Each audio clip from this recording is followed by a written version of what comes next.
Hey guys, Nicola here from City Physio. So what I'm going to do is I'm going to show you how I strap an ankle. Now I used to work for New South Wales Netball, and this is the taping sort of system that I like to use for most ankles. Now this is a great taping technique if you're looking to return to sport. So any kind of running drills, hopping drills, balance things, but also have security in your ankle that you aren't going to roll it or sprain it to the same degree that you had previously. Now all you need for this taping technique is some rigid tape. Now what rigid tape is literally no stretch. So you've got a couple of different options when it looks at rigid tape. You've got sort of wider ones, sort of this thickness. You've even got sort of thinner ones. It actually doesn't matter. My personal preference is this one here, middle of the park. I think they call this 22 mil, maybe a little bit bigger than that. I actually don't know. I think it's 32 actually. And then this is the wider one here. So if you have a narrower tape, you'll just require a few more pieces in order to get the coverage and security around the ankle. If you've got a wider one, a little bit less. And then this one here is sort of your middle of the park. So when I do 2 to 3 of something like this, if you've got this guy, you're looking at about 2. If you look into this one, you maybe have 3 to 4 pieces, just to make sure you get that coverage. Now, all of these tapes here are what we refer to as rigid strapping tape or rigid sports tape. They have no stretch. So, well, they have a tiny bit of stretch. So we're looking at less than 20% of stretch. So when I pull it off the roll, there is minimal stretch in that, and you'll see that they've got little zigzags on the side of the tape. That makes it hand tearable, so you can actually just grab it in your fingers and give it a tear like that. You don't need scissors. You can use scissors if you prefer.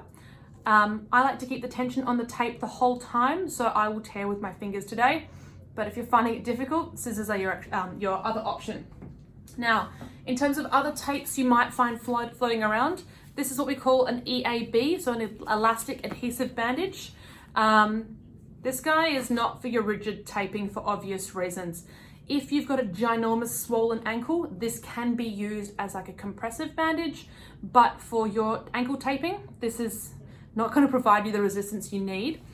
And then you've got something like this, which is a Hyperfix or a Fixamol or an underwrap tape.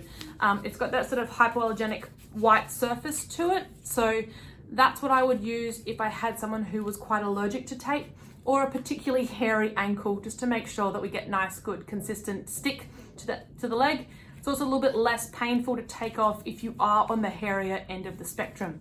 So when you are taping an ankle like this, I'm just going to bring this camera around, what you want to do is get the ankle sort of up off a surface. So what I use is a towel.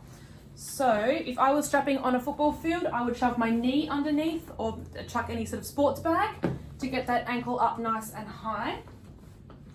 And then you're looking to break the ankle into sort of thirds. So roughly 1/3 and below is where you're looking to be taping. So the first piece that we put on the ankle is what we refer to as an anchor. So the anchor literally goes around the leg, sits across the top, and then lays over. Now you can see that there's no tension on that. Okay, so literally just stick it down. This creates a base for the rest of our tape to stick onto. Then for the rest of the tape, we want to hold the foot in what we call plantar grade. Now plantar grade is about 90 degrees. And then if you look at the foot here, you've got the bump for what we call the base of the 5th metatarsal or the end of the little toe. Your taping must stay behind that. And then if you look at the Achilles here, you've got the Achilles tendon sits there and you've got the heel bone there. You want the tape to sit away from the Achilles tendon onto the heel so that you're not sort of disrupting any of the natural movement around the ankle in terms of muscles. What we want to lock off is the joint. So aim for those bony landmarks. Most ankles will sprain by going inwards, so we want to prevent for that. So we want to make sure that the tape pulls it and holds it in that square position.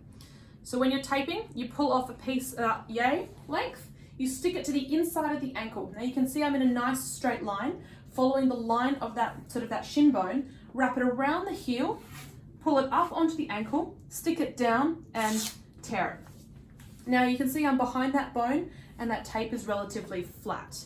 Now say that's a little bit too difficult to do on your own ankle, you can pull off a piece, tear it off beforehand, just make sure it stays relatively flat. You can see why I don't like doing that.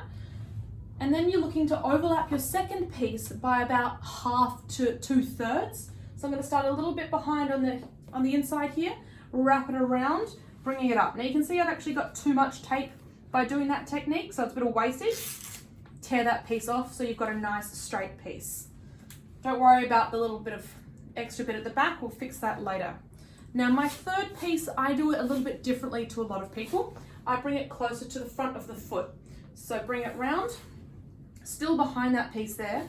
I like to cross up and come closer to the front of the foot here. So it's a bit of a modified figure 8, if you can kind of imagine. So they're coming quite close to the front. You then make sure all those pieces are stuck down. Now this, just as it is a relatively decent ankle tape. So if you wanted to stop here, if you just wanted a little bit of support, this is your option. You then put an anchor on up the top here to hold the ends down. So that is sort of level 1.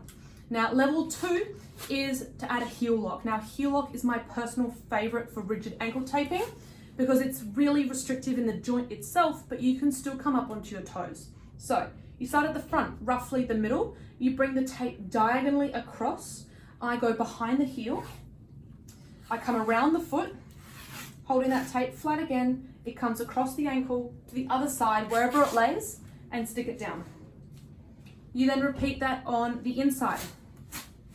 So same deal, I stick the tape on, I bring it around the foot, I go behind the Achilles. Now making sure we don't end up too high on the actual Achilles, cross it around the heel there, bring it around the front, and back across that foot again.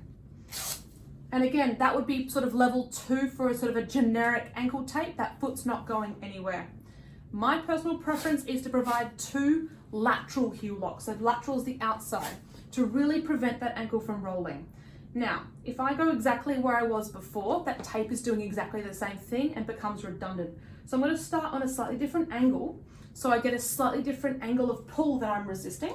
Bring it around the heel and bring it back up and across the foot. Tear that tape off. Now that is what I would do for about 90% of the ankles that I would see through here, and that will allow you to get full range in the front of the foot, but you've got lots of restriction in the back of that heel to prevent yourself from like really rolling that ankle. So that would be sort of your 90% level 2 tape. If you've got a really unstable ankle or you really like to lock this thing down, you can add in a figure 6. Now I do my figure 6s a little bit differently. Because I was a bit unco when I first learned to do this, and now it's become my habit. What I do is I start across the front of the foot. Okay, so you're starting with the bottom end of that 6 first. You come around that heel, again, behind that bone, bring it up the ankle to finish off your 6. And then you repeat it the other way. Now this is an incredibly rigid tape. So I'll show you what I did on again. So I go 1 in each direction, bring it across the foot there, around the foot, under the heel, straight back, up the ankle again, and that becomes sort of your 6 shape. Okay, that is an incredibly rigid ankle. You've now limited some of the middle of the foot movement and you've really locked off the whole ankle joint.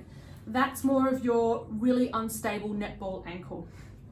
The last piece you do with any of those bits of tape, so if you stopped at level 1, 2, or 3, is to lock it off with that anchor again. So I personally prefer 2 anchors. Reason being, it looks really neat, but also it means that those pieces of tape that you've put down are sitting nice and secure and flat under that foot.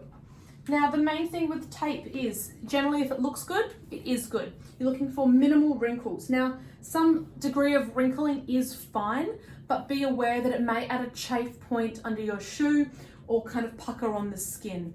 So you want it to be nice and sort of flat, no sort of major sort of gaps or wrinkly bits. Now you can see that the Achilles is free underneath here. There's no tape on that, and I've stayed on the back of that foot. So this will work for almost every ankle injury. Just stop at the level of support that you think you need for your particular ankle. Hope this is helpful. Bye.